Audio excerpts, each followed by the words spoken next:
మరి అదే విధంగా కో ప్యానలిస్టులకు మీకు అందరికి నమస్కారం అండి. ఇవాళ జనరల్ గా అసలు ముందు మనం కవిత లిక్కర్ స్కామ్ కేసు గురించి అర్థం చేసుకోవాలండి. అసలు కవిత తెలంగాణ ఆత్మ గౌరవాన్ని ఢిల్లీ నడివీధిలో ఒక లిక్కర్ వ్యాపారంలో దొరికినటువంటి వ్యక్తి కవిత గారు. సో మరి ఆవిడ చేసిందే తప్పు. దాన్ని మేము కాంగ్రెస్ పార్టీగా లిక్కర్ స్కామ్ లో దొరికిందని మేము చెప్పడం కాదండి, స్వయంగా బీజేపీ నాయకులే చెప్పారు. ఆవిడ లిక్కర్ స్కామ్ కేసులో దొరికింది, ఎవిడెన్స్ ఉందని బీజేపీ కేంద్ర మంత్రులు కూడా చెప్పారు. మేము మొన్న జరిగిన అసెంబ్లీ ఎలక్షన్ లో వాళ్ళు ఎందుకు అరెస్ట్ చేయలేదని బీజేపీ నాయకులను ప్రశ్నించారు. అయితే ఇది కూడా మనం ఒకటి అర్థం చేసుకోవాలి. ఇవాళ రేపు ఎలక్షన్ లో ఈ రోజు నోటిఫికేషన్ వస్తుంది. కాంగ్రెస్ మెజార్టీ సీట్లు గెలవబోతుంది ఇక్కడ పార్లమెంట్ స్థానాల్లో. దీన్ని ఎట్లయినా అడ్డుకోవాలని సో మళ్ళీ ఒక డ్రామా ఆడుతున్నారు బీజేపీ బీఆర్ఎస్ నాయకులు కలిసి. ఎందుకంటే బీజేపీ బీఆర్ఎస్ నాయకులు ఒకటని మేము చెప్పడం కాదు, ఆ రోజు స్వయంగా ప్రధానమంత్రి గారే హైదరాబాద్ వచ్చి చెప్పారు కేటీఆర్ ముఖ్యమంత్రి చేయడం కోసం నన్ను కలిశాడని. మరి కేటీఆర్ ముఖ్యమంత్రి చేయడం కోసం కేసీఆర్ ప్రధానమంత్రిని కలవడం వచ్చిన అవసరం ఏముందండి? ఇది ప్రధానమంత్రి స్వయంగా చెప్పారుగా.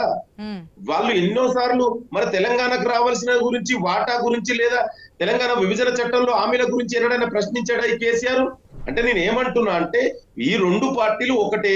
మొన్న అసెంబ్లీ ఎలక్షన్ లో బీజేపీ బీఆర్ఎస్ నాయకులకు తెలంగాణ ప్రజలు స్పష్టంగా బుద్ధి చెప్పిర్రు. ఇవాళ మళ్ళా పార్లమెంట్ ఎలక్షన్ వస్తున్నాయి.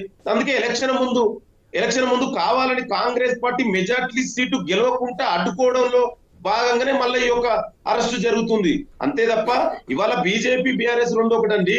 ఇవాళ కాంగ్రెస్ పార్టీ మొదటి నుంచి తెలంగాణ ప్రజల కోసం ముందుంది, తెలంగాణ ప్రజల కోసం కొట్లాడింది. ఇవాళ మీరు అంటున్నారు ప్రధానమంత్రి వచ్చినప్పుడు మా ముఖ్యమంత్రి గారు అన్నారని. ప్రధానమంత్రి ఇది మనం India is a federal system, ఒక సెంట్రల్ స్టేట్ కోఆపరేటివ్ ఫెడరలిజం. ఒక ప్రధానమంత్రిగా సంబోధించిండు. కాదు, మొన్నటి వరకు మీరు కవితను ఎందుకు అరెస్ట్ చేయలేదు, బీజేపీ బీఆర్ఎస్ ఒకటే అని చెప్పి క్వశ్చన్ చేసినటువంటి మీరు మళ్ళీ ఇప్పుడు అరెస్ట్ చేశారు, ఎలక్షన్స్ ముందు అరెస్ట్ చేశారంటే మళ్ళీ రెండో వెర్షన్ ఎందుకు వినిపిస్తుంది కాంగ్రెస్? ఎస్, మీరు అడిగింది అది కదా. నేను అదే చెప్తున్నాండి, అదే చెప్తున్నా. మరి ఎలక్షన్ ముందే ఎందుకు అరెస్ట్ చేసిరు అంటే దాన్ని ఎన్నుకున్నది కూడా మనం అర్థం చేసుకోవాలి. ఇవాళ ఎవిడెన్స్ ఉన్నది అనేది ఎవరు? స్వయంగా బీజేపీ కేంద్ర మంత్రులే అన్నారు. సో అరెస్ట్ ఇప్పుడు ఎవరు తప్పు చేసినా కూడా చట్టం తన పంచాన్ని చేసుకుంటుంది. అయితే నేను ఏమంటున్నా అంటే తెలంగాణలో రేపు పార్లమెంట్ ఎలక్షన్ లో మెజార్టీ సీట్లు కాంగ్రెస్ పార్టీ గెలవకుండా చేయడంలో భాగంగానే జరిగిందని నేను అంటున్నా.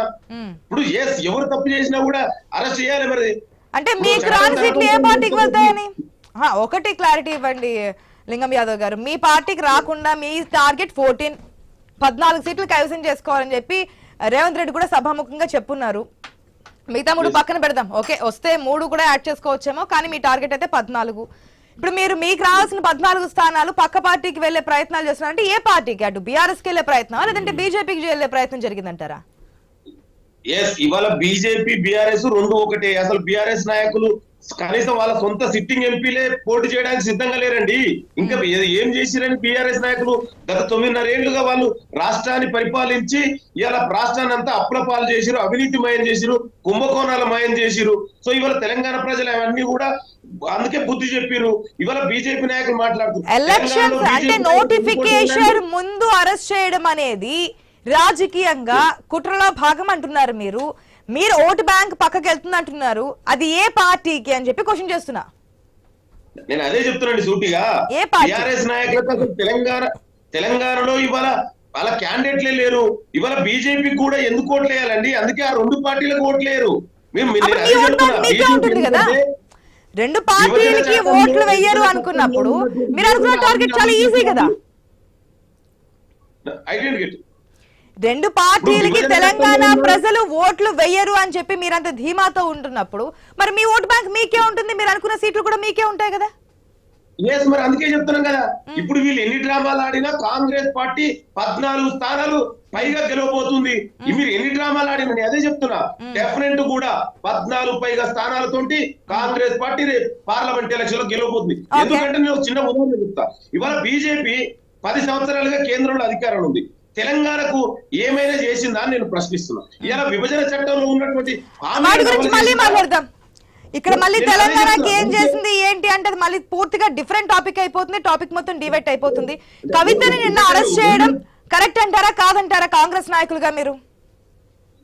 నేను ఇప్పుడు కవితను అరెస్ట్ చేసింది మేము కాదండి, ఈడీ. మీరు అరెస్ట్ చేశారని చెప్పట్లేదు, కవితని ఈడీ అధికారులు అరెస్ట్ చేయడాన్ని. లింగ యాదవ్ గారు ఒకసారి క్వశ్చన్ పూర్తిగా వింటే మీకు అర్థమవుతుంది ప్లీజ్. నిన్న విచారణ వచ్చారు, ఆఫ్టర్ ఏదైతే సర్చ్ చేసిన తర్వాత అరెస్ట్ అని చెప్పారు, ఈడీ అధికారులు అరెస్ట్ చేసి తీసుకెళ్లారు. దాంట్లో మీ రెండు పార్టీలు కీలకంగా ఉన్నాయి, కావాలని చేశారంటూ బీఆర్ఎస్ మాట్లాడుతోంది. మీరు కూడా ఎలక్షన్స్ ముందు అంటే నోటిఫికేషన్ ఈ రోజు రాబోతుంది కాబట్టి నిన్న చేశారు, ఇది రాజకీయంగా లబ్ధి పొందడానికి చేశారని చెప్పి మీరు అంటున్నారు. అసలు ఏంటి చెయ్యాలని చెప్పి గతంలో మాడుతున్నారు, ఇప్పుడు చేస్తే ఈ విధమైన వెర్షన్స్ మాడుతున్నారు. ఏంటి చేయడం కరెక్ట్ ప్రాసెస్ అంటారా కాదంటారా అని అడుగుతున్నా. అంటే మీరు చేస్తున్నారని కాదు, ఈడీ అధికారులు అరెస్ట్ చేయడాన్ని. నేను అదే చెప్తున్నా అండి. ఇప్పుడు ఆ కవిత లిక్కర్ స్కామ్ లో దొరికిందని ఎవిడెన్స్ ఉందని స్వయంగా మేము కాంగ్రెస్ పార్టీ చెప్పడం కాదు, బీజేపీ నాయకులు కేంద్ర మంత్రులే చెప్పారు ఎవిడెన్స్ ఉన్నాయని. సో అరెస్ట్ చేసిరు. అయితే నేను ఏమంటున్నాంటే మరి ఇంత జాప్యం ఎందుకు చేసిరు అంటే నేను అదే చెప్తున్నా. మొన్న అసెంబ్లీ ఎలక్షన్ లో వాళ్లకు బీజేపీ బీఆర్ఎస్ నాయకులు తెలంగాణ ప్రజలు బుద్ధి చెప్పారు, కాంగ్రెస్ పార్టీని గెలిపించారు. ఇక్కడ రేపు పార్లమెంట్ ఎలక్షన్ లో మెజార్టీ సీట్లు రావద్దు, దీన్ని అడ్డుకోవాలనే కుట్రలో భాగంగా ఇప్పుడు ఎలక్షన్ ముందు అరెస్ట్ చేసిన అంటున్నారు. అయితే నీ దాంతో పాటు ఇవాళ తెలంగాణ ఆత్మగౌరవాన్ని కూడా కవిత ఢిల్లీలో తాకట్టు పెట్టారు. ఒక మహిళగా, తెలంగాణ మహిళగా ఇలాంటి చేయడం తప్పు. ఇవాళ ఎవిడెన్స్ ఉన్నప్పుడు వాళ్ళు అరెస్ట్ చేశారు. అయితే నేను దాన్ని ఏమంటానంటే ఇప్పుడు ఎవిడెన్స్ ఉన్నప్పుడు అరెస్ట్ చేస్తారు, అయితే ఎలక్షన్ ముందే ఎందుకు చేసిరు అనేది కాంగ్రెస్ పార్టీ సీట్లు గెలవకుండా మెజార్టీ సీట్లు ఇవాళ ఎన్ని డ్రామాలు ఆడినా కూడా బీజేపీ బీఆర్ఎస్ నాయకులకు తెలంగాణ ప్రజలు బుద్ధి చెప్తారు. వాళ్ళిద్దరు ఒకటే కండి. ఇలా వాళ్ళు మాట్లాడడం కాదు. గతంలో బీజేపీ తెచ్చినటువంటి రైతుల నల్ల చట్టాలకు సపోర్ట్ చేసింది ఎవరండి? ఈ బీఆర్ఎస్ నాయకులు కదా, ఈ బీఆర్ఎస్ నాయకులు కదా నేను ప్రశ్నిస్తున్నా. ఇదే రాష్ట్రపతి ఎలక్షన్ లో, ఉపరాష్ట్రపతి ఎలక్షన్ లో సపోర్ట్ చేసింది బీజేపీకి ఈ బీఆర్ఎస్ నాయకులు కదా. వాళ్ళిద్దరు ఒకటి కదా, మేము కాదండి. బీజేపీకి 10 సంవత్సరాలుగా దేశవ్యాప్తంగా వ్యతిరేకంగా పోరాడుతున్న ఏకైక పార్టీ కాంగ్రెస్ పార్టీ. అంటే వాళ్ళకి గతంలో బీఆర్ఎస్ కాంగ్రెస్ పొత్తులో ఉండి పనిచేశాయి కానీ బీజేపీ ఎప్పుడు బీఆర్ఎస్ తో కలిసి పనిచేయలేదు అంటుంది బీజేపీ. ఒక నిమిషం లింగ యాదవ్ గారు, ఒక నిమిషం మనం బీజేపీ వర్షన్ కూడా తెలుసుకుందాం. వాసుదేవరావు గారు గుడ్ మార్నింగ్ అండి. కాంగ్రెస్ పార్టీ వాసుదేవరావు గారు ఎప్పటి నుంచో వస్తున్నటువంటి ప్రశ్నకి కామాలకి నిన్నైతే ఫుల్ స్టాప్ పెట్టున్నారు. బీజేపీ ఎందుకు చేయట్లేదు, రాష్ట్రంలో అనేక సందర్భాల్లో అటు ప్రతిపక్షంగా ఉన్నప్పుడు